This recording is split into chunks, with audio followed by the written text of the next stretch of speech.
السلام عليكم ورحمة الله وبركاته. إن الحمد لله نحمده ونصلي على رسوله الكريم أما بعد.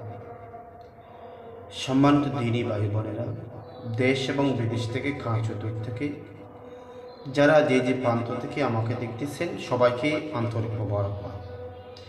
প্রিয় বন্ধুগণ, আজকে অত্যন্ত গুরুত্বপূর্ণ কিছু রেমেডি নিয়ে আমি আজ রয়েছি আপনাদের সামনে। আমি সাথে রয়েছি হাকিম নুরউদ্দিন আহমেদ ফরাজি। প্রিয় ভাইরা, এক নম্বরে আমি আপনাদেরকে অনুরোধ করব ভিডিও শুরু থেকে শেষ পর্যন্ত দেখবেন। আজকে যে বিষয়টি নিয়ে আলোচনা সেটা হচ্ছে আপনি প্রাকৃতিকভাবে যৌনশক্তি বৃদ্ধি কিভাবে করবেন। যে সমস্ত যুবক ভাইরা নতুন বিবাহ করেছেন অথবা করবেন, যারা বিবাহ করেছেন স্ত্রীর কাছে গেলে যারা একবারের বেশি দুইবার সহবাস করতে পারেন না, ইন্টারকোর্স করতে পারেন না,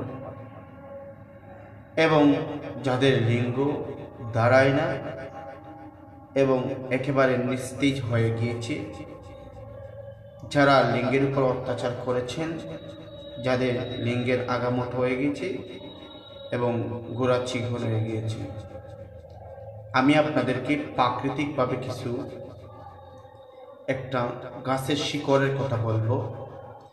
আপনারা গুগলে সার্চ দিয়ে সেই শিকড়টা পেয়ে যাবেন। সেটা দেখে আপনারা ক্ষেতের জমির আশেপাশে এইগুলো মিলে, সেটা হচ্ছে আতিসুরের গাছ।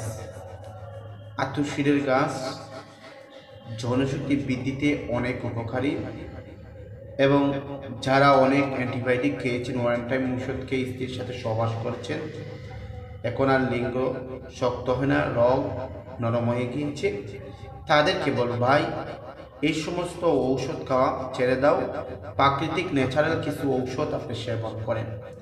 আমি যেটা বলতেছি, আতিসুরের গাছ সেটা অত্যন্ত উপকারী।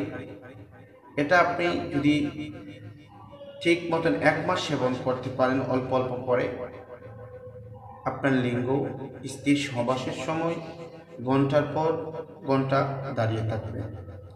সেটা কিভাবে খাবেন আসুন আমরা জেনে নিই। প্রথমে একটা ভালো পান নেবেন, তার মধ্যে আতিসুরের 1 থেকে 2 ইঞ্চি কিছু শিকড় নেবেন। নেওয়ার পরে অল্প পরিমাণ অর্ধেক চামচ, 4 চামচে অর্ধেক চামচ মধু নেবেন। নেওয়ার পরে আপনি পানির মতন চিবিয়ে চিবিয়ে খাবেন।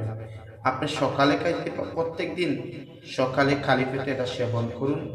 ইনশাআল্লাহ আপনার যৌনশক্তি বৃদ্ধি পাবে।